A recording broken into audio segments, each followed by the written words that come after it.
सामाजिक नेता बनाम जाति नेता के इस श्रृंखला में मैं ब्राह्मण जनों से एक प्रार्थना करना चाहता हूँ।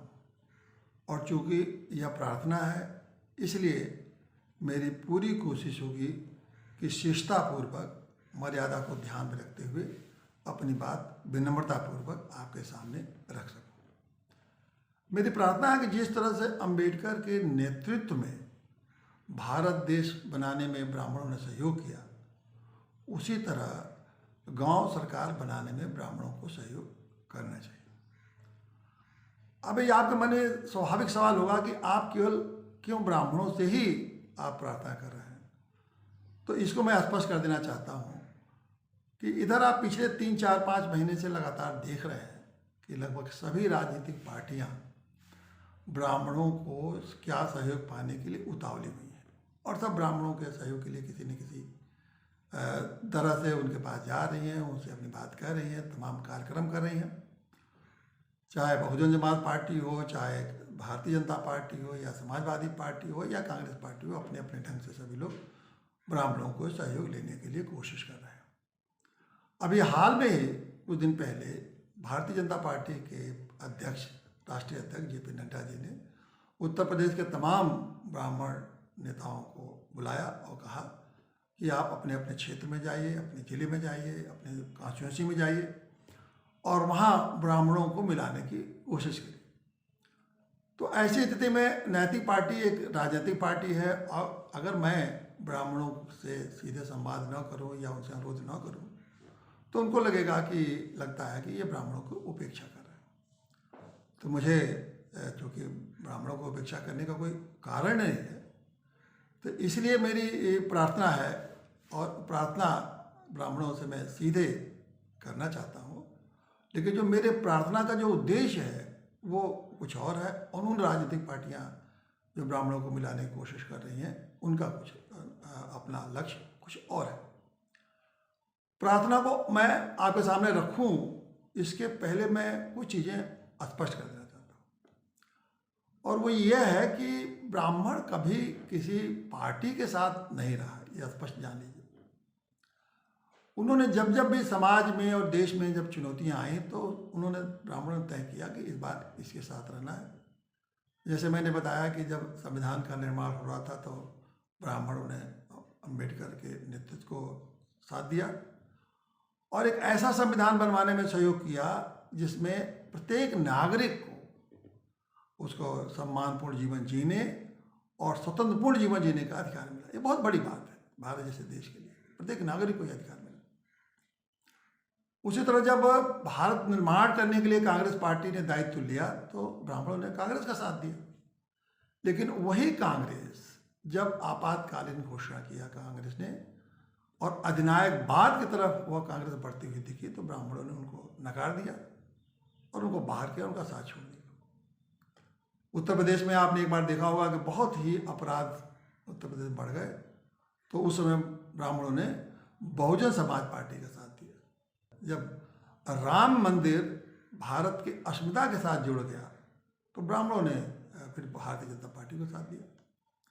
लेकिन ये 2022 का जो चुनाव आ रहा है, जो बहुत जल्दी आने वाला है, अब जिसके लिए राजनीतिक पार्टियां ने, सभी राजनीतिक पार्टियों ने कोशिश करना शुरू कर दिया है अपने अपने समर्थन जुटाने के लिए। तो अब ब्राह्मणों के सामने एक बहुत बड़ी समस्या है कि आखिर में वो किसके साथ जाए, क्योंकि ये जो 22 का चुनाव हो रहा है ये किसी मुद्दे पर चुनाव नहीं हो रहा है। अगर आप देखें तो ये चुनाव हो रहा है नेताओं की सरकार बनाने के लिए। योगी की सरकार बनेगी कि अखिलेश की सरकार बनेगी कि मायावती की सरकार बनेगी, और यही ब्राह्मणों की दुविधा का कारण है। ब्राह्मण किसी की सरकार बनाने के लिए नहीं है, और क्योंकि वो जानता है कि ये जो किसी की सरकार का मतलब राजनीतिक सत्ता, और राजनीतिक सत्ता का मतलब भोग विलास अहंकार की तुष्टि। राजनीतिक सत्ता तो इसीलिए चाहते हैं ना कि हमारी अहंकार की तुष्टि हो, हमको सुख मिले, सुविधा मिले, मेरा रुतबा बढ़े। तो ब्राह्मण इसके लिए नहीं है। ब्राह्मण त्याग, तपस्या, बलिदान किसी को अहंकार के तुष्ट कराने के लिए नहीं करता है, उस देश के लिए और समाज के लिए मुद्दों पर वो अपना सहयोग करता है। उसको लोगों का जहाँ जहाँ दिक्कतें आती हैं उसको सामाजिक या सुरक्षा के, देश की सुरक्षा की बातें आती हैं तो उसके लिए वो आगे बढ़ के और बड़े बड़े बलिदान करता है और उसको भरा हुआ है, उससे इतिहास भरा हुआ है, उस पर मैं आपसे चर्चा नहीं करूँगा। तो इस समय आकर ब्राह्मण फिर करे क्या? तो इसीलिए मैंने सोचा कि मैं ब्राह्मणों से ये अनुरोध करूं कि नैतिक पार्टी पिछले 10-12 सालों से गांव की सरकार बनाने के लिए संघर्ष कर रही है। और ये गांव की सरकार कोई हमारा ख्याली पुलाव नहीं है। गांव सरकार एक संवैधानिक व्यवस्था है। जिस संविधान को अम्बेडकर ने बनाया उसी संविधान का वो भाग है, जिसको आप ग्राम पंचायत के नाम से जाने जाते हैं। संविधान में ये व्यवस्था की गई है कि जो ग्राम पंचायतें हैं वो एक तरह से सरकार की तरह, गांव सरकार की तरह से काम करेंगे। जैसे केंद्र सरकार है, राज्य सरकार है, उसी तरह से गांव सरकार काम करेगी। और उसके लिए उन्होंने संविधान में पूरे अधिकार, वित्तीय अधिकार, प्रशासनिक अधिकार सब दे दिया है। लेकिन राज्य सरकारों ने उस अधिकार को हड़प लिया। उत्तर प्रदेश सरकार ने हड़प लिया। एक धारा 15 है पंचायती राज अधिनियम में, उसमें लगा दिया कि सारे अधिकार जो है राज्य सरकार के अधीन होंगे। तो जो राज्य सरकार ने उस तरह से उस गांव को गुलाम बना रखा। और ऐसा इसीलिए किया है कि जो नेता हैं या अधिकारी हैं वो नहीं चाहते हैं कि गांव स्वतंत्र हो और गांव वाले अपनी व्यवस्था खुद चलाएं। क्योंकि अगर गांव वाले स्वतंत्र हो जाएंगे, अपनी व्यवस्था हर अपने ढंग से चलाने लगेंगे, तो फिर इनकी नेतागिरी खत्म हो जाएगी, अधिकारियों का रुतबा खत्म हो जाएगा।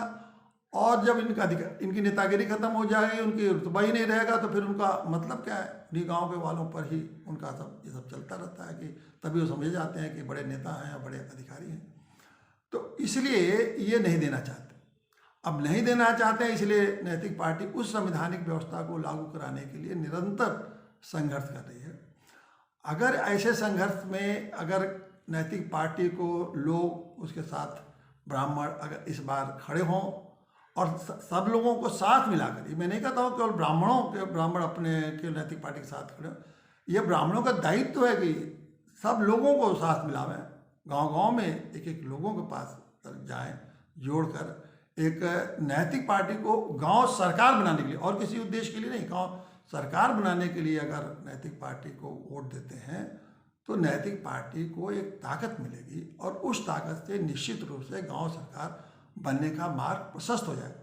और गांव सरकार बनेगा तो आप ये निश्चित जान लीजिए, मैं विश्वास दिलाता हूँ आपको कि जिस दिन गांव सरकार बनेगी, गांव में बेरोजगारी खत्म हो जाएगी, गांव में शोषण खत्म हो जाएगा, गांव में अपनी न्याय व्यवस्था होगी, गांव की अपनी सुरक्षा व्यवस्था हो जाएगी, गांव में छोटे छोटे मामले, छोटे छोटे मुद्दे के जो के लिए अधिकारियों नेताओं के पीछे उनको दौड़ना पड़ता है वो खत्म हो जाएगा।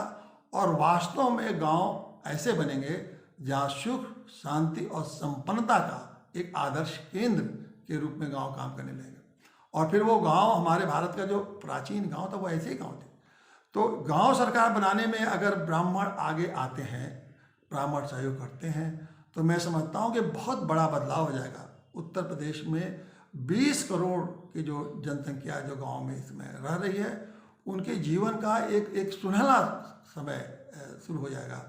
तो इसलिए मैं सभी ब्राह्मण जन से हाथ जोड़ के करबद्ध प्रार्थना करके बड़ी विनम्रता पूर्वक ये कहना चाहूँगा कि इस बार जो है अपना वोट जो है आप लोगों के साथ मिलजुल के, सबके साथ मिलकर नैतिक पार्टी के लिए, आप नैतिक पार्टी को गांव सरकार बनाने के लिए दीजिए। और देखिए कितना बड़ा बदलाव इस प्रदेश में आएगा और कितना बड़ा बदलाव देश में आएगा।